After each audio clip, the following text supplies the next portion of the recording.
Qual o objetivo da tecnologia? Como a tecnologia afeta o ser humano? O mundo está mergulhado na superficialidade da tecnologia. Você concorda ou não? Steve Jobs diz: a tecnologia move o mundo. Verdadeiramente, o que você acha a respeito disto? É uma mistificação ou é uma realidade que os seres humanos estão vivenciando na atualidade? Fato ou fake?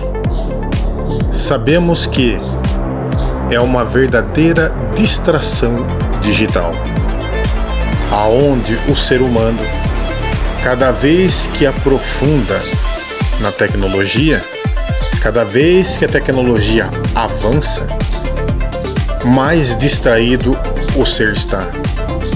Essa distração digital está roubando a capacidade de interação, está afetando vários relacionamentos. Além do mais, cria uma dependência, igualmente como se fosse um jogo, uma compulsiva ação de compras, prazeres que são imediatos, aonde o ser não tem nenhum controle sobre a internet, sobre as redes sociais. Ao mesmo tempo que cria um atalho para o entretenimento, prejudica a própria saúde, prejudica a própria vida. A morte da liberdade. Qual é o impacto da tecnologia? Como lidar com a tecnologia? O que fazer antes que o ser humano acabe de vez com a sua própria vida?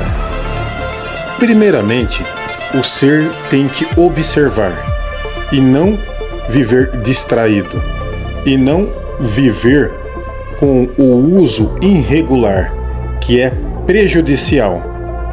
Aliás, diga-se de passagem, todo o exagero, toda a excentricidade prejudica o ser humano.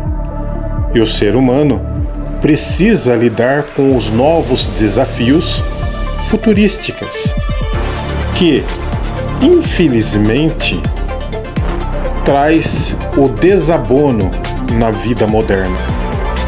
Logicamente, o ser terá insônia, depressão, ansiedade, miopia, dores de cabeça, sedentarismo, que são agregadores para a baixa estima, porque está vivendo mais com a tecnologia do que vivendo a sua própria vida com os recursos naturais e sadios.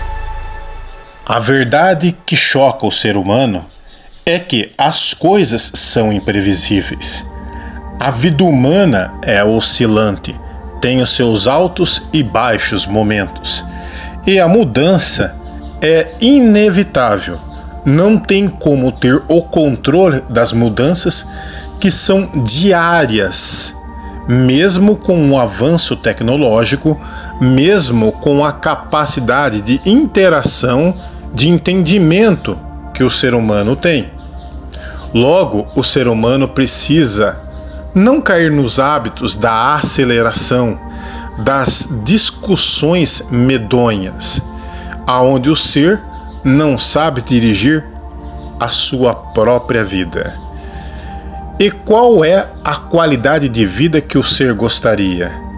Certamente, não sei, mas a robótica, a nanotecnologia, os exoesqueletos, plantações no oceano, a modernização das indústrias estão aí interagindo com os veículos sofisticados, ultramodernos, óculos 2D ou 3D, com amplos sensores de escaneamento que podem traçar o perfil de uma pessoa dentro de uma sociedade.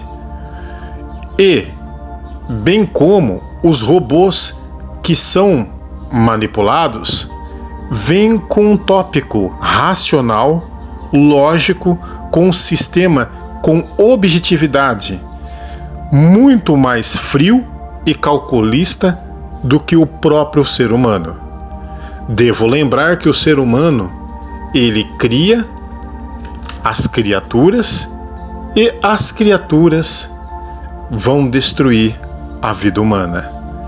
Pouco a pouco, à medida que o ser humano negligencia o impacto que causa a tecnologia.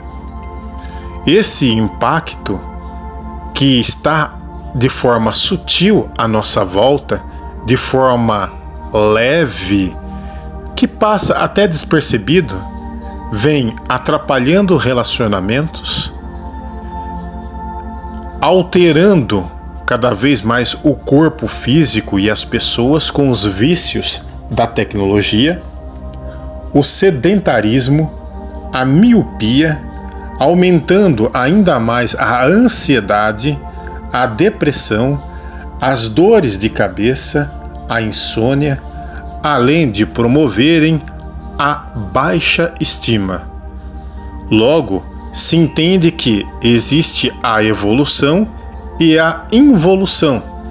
Involução significa regressão, declínio, decadência, fazendo com que o ser fica numa situação esdrúxula, fique numa situação decadente.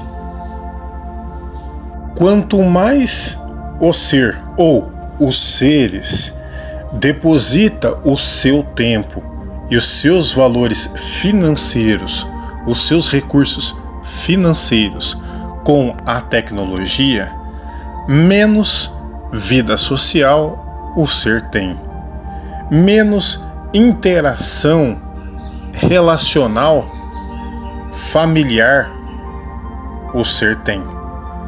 Por isso é que os robôs ou os humanoides serão no futuro ou já de imediato substituir o ser humano com a sua agilidade, com as suas expressões faciais, com os seus movimentos e softwares que serão alterados e avançados cada vez mais com novos recursos. É claro, com mudanças físicas que vão se assemelhar ao ser humano. E, não obstante, os humanos serão substituídos, porque a durabilidade de um robô é muito mais. Eu só não entendo o porquê o ego humano está sempre por trás dessas conquistas que são observáveis, que são notadas, aonde vários exércitos de vários países investem maciçamente, pesadamente no avanço das tecnologias. E não só isto. Qual o interesse de criar insetos que podem levar munições para matar com mais precisão algum indivíduo? Pois é, falta equilíbrio cognitivo, falta coerência interna e externa, falta ter um alinhamento de pensamento, um alinhamento de sentimento e um controle emocional, e compreender melhor quem nós somos, o que sou eu, e não viver nessas interpretações errôneas de positividade, de negatividade. Nós não podemos alimentar isso em nossa vida. É melhor mergulhar de forma meditativa no eu interior para buscar esse equilíbrio, para buscar a lucidez, a conscientização de fato, para saber lidar com a própria vida, para saber lidar com essa tecnologia que está substituindo cada vez os seres humanos. É hora de capacitar o ser humano olhando para o seu eu interior de forma sincera, de autodomínio, gerando uma capacidade ímpar e sair desses acondicionamentos que são nefastos e que está levando a sociedade e as famílias à destruição. Quem serve quem? A tecnologia serve aos seres humanos?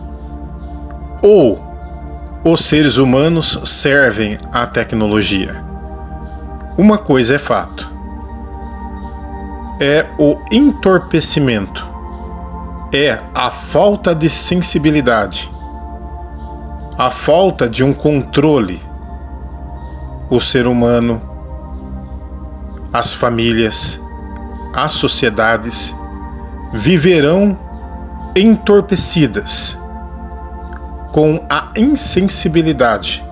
É como se fosse drogas lícitas ou ilícitas, de forma transparente, de forma imediatista, com os prazeres imediatos. Não importa o que você pensa, não importa o que você sente. Os hábitos virtuais destroem as famílias, os relacionamentos sociais e interpessoais, seja perto ou distante. Pode ter certeza. E, como uma verdade não pode negligenciar, observe as pessoas utilizando o celular. Muitas pessoas têm celulares, estão nas ruas, estão nos ônibus, estão nos metrôs, está na sociedade como um todo, de forma silenciosa. Estão também na vida pessoal, particular, íntima. Basta você olhar um bom almoço, o celular está ali do lado. Outros carregam o celular no banheiro, dorme ao lado, como se recebesse uma notificação, o desespero chega para poder ver. Isto já é um vício. É mais do que na hora de libertar de toda essa parafernália tecnológica, com seus mais variados aplicativos. O mundo oferece a superficialidade, a cobiça, o declínio, a desonestidade. Mas não precisa se ferir, se machucar ou agredir a si próprio. Deve-se também saber que o otimismo anda com pessimismo, vice-versa. O positivismo e o negativismo andam juntos, vice-versa. Você necessita de equilíbrio, de sensatez e saber que a razão é um mero joguete daqueles que não enxerga o óbvio. A tônica é o equilíbrio. E, além do mais, o silêncio não mata ninguém, a não ser a própria agressividade e os conflitos internos do ser. O silêncio é contra a armadilha, é contra o desequilíbrio árido. Por isto que o silêncio é o reduto da paz e da felicidade, para que você possa enxergar o seio familiar, para que você possa enxergar a realidade na qual você vive. Isto não é prejudicar, mas avançar, evoluir, progredir, mudar mentalmente e espiritualmente.